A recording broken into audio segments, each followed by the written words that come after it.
Hi everyone, welcome back to Earl Grey Books. I'm Ellie and I'm here today to do my haul revisit for September. So this is, I know I've been saying this for like the last couple of haul revisits, but this is one of the shorter ones. This is 14 books, but as you're about to see, it's, I've started that train of thought and I have no idea where I was going with it. What I mean to say is that yes, there are 12 of them, but 5 of them are part of a series, so it doesn't feel like that much. Anyway, we're gonna get into it. I am going into this month knowing that there is a chance that I will only get to one of these. I have my own readathon going, Make Me Read, which is from the 17th to the 30th of September. And I have one book from here on that TBR. It may or may not make the final cut. And then I'm also doing Bookoplathon, and none of these books are on there. But we are fulfilling other reading goals, and I may try and slip 1 or 2 of these on anyway, or perhaps 1 or 2 of them may make my October TBR. We'll kind of see what we're thinking, what we're going with. So let's start with the series and jump in. So last September I bought myself a box set, and I bought the beautiful Trials of Apollo. So these are the hardcovers. I don't usually buy hardcovers. I don't really like them. I don't like to read with them. Just sometimes hardcovers are too much. But I'm gonna see if I can get one of them out. This is way harder than it should be, because they are stunning. So this is the first one, the Trials of Apollo, the Hidden Oracle, and they are just gorgeous. They are gorgeous. A nice blue underneath, and of course some Camp Half-Blood yellow. Am I colorblind? This is orange. Camp Half-Blood is orange. Nice.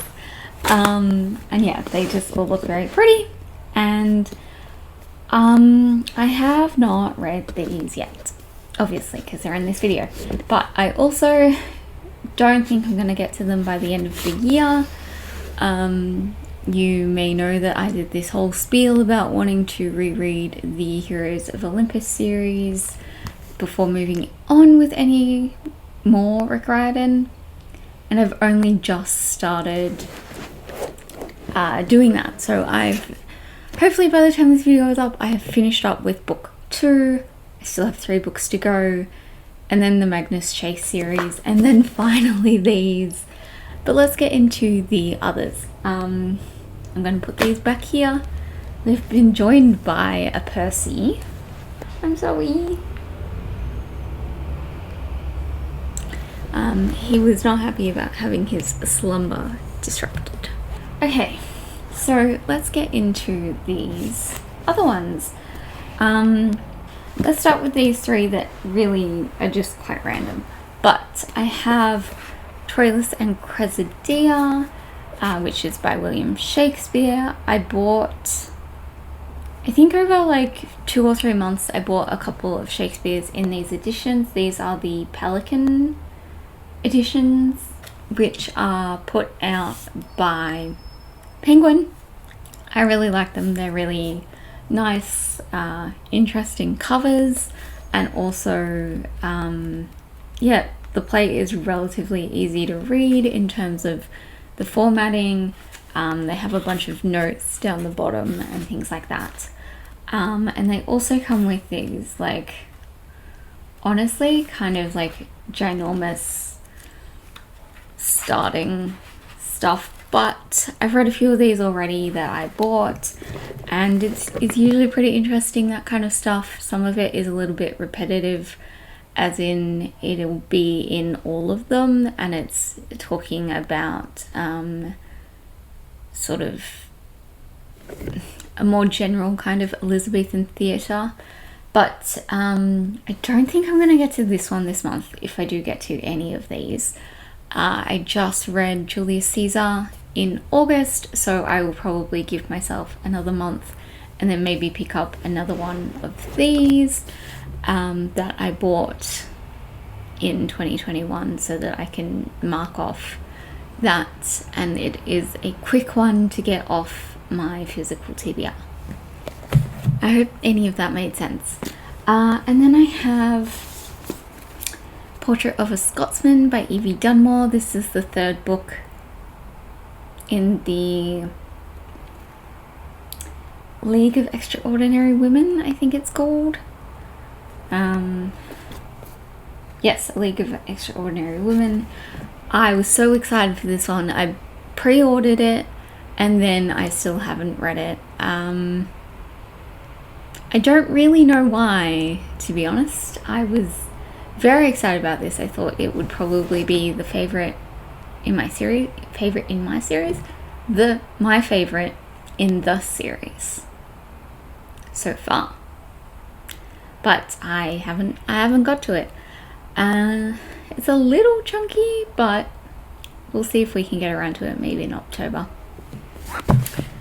And then I have Frostheart by Jamie Littler, which I put on my Make Me Read selections, and right now it's not doing super well in the polls, but there are still a few more days of this round of voting, and then I'm gonna have another one just so that I have a good amount of votes.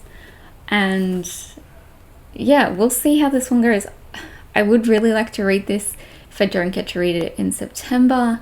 I think it might be a good one come December, when everyone else in the world, all the Northern Hemisphere people, are talking about snow and how cold it is, and I will be, like many of my other Southern Hemisphere buddies, dying in the heat. And I think maybe a snowy read might be good then, but we'll see. And then the last section here is just the heaviest section of books ever, because they are all indies. And if you're someone who buys physical indie books, you would know that for some reason the paper that they use and just the formatting of the books makes them extremely ridiculously heavy.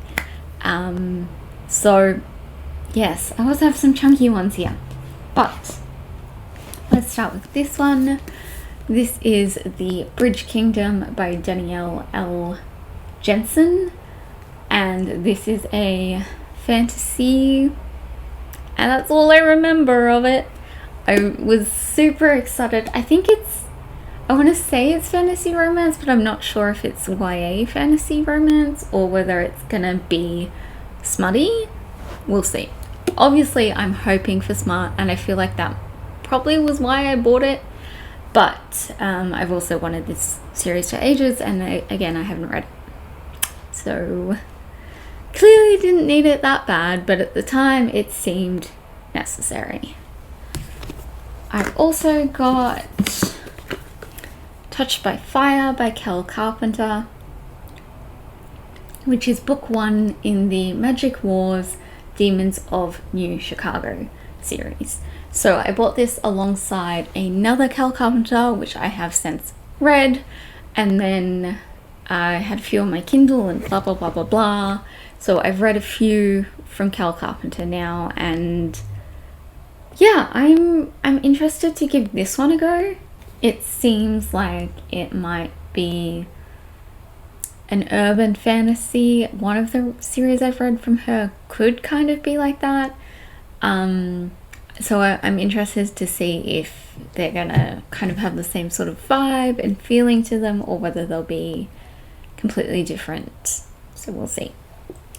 And then finally, the last two I have are from arguably one of my favorite indie authors, which is Laura Thalassa.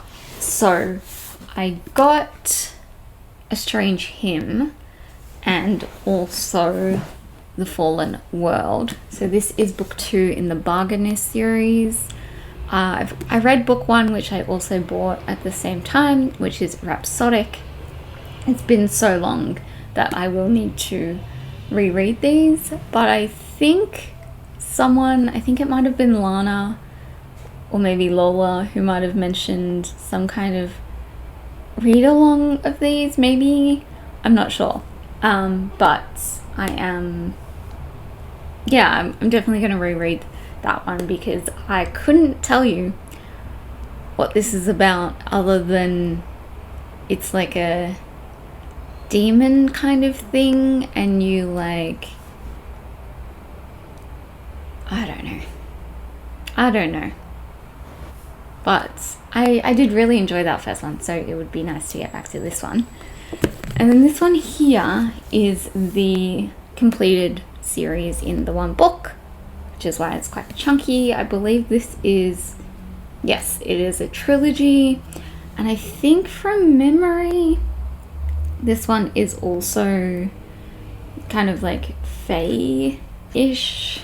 Yeah, I honestly don't know. But I do believe this one is more on the YA side, perhaps. I don't know. I could be completely making that up. Who knows? But I am excited to get to it when I can. And that's all I really have to say about that one. So that is the whole revisit for this month. Like I said, I don't think it's too bad. Even if I only get through one of these, I plan to read most of these by the end of the year. And there are a few that I have like specific sort of times or readathons / events that I will read them for or ahead of. So this one I think is doable, but famous last words. So that's it for today. I hope you're all doing super well, and I'll see you next time. Thanks for watching.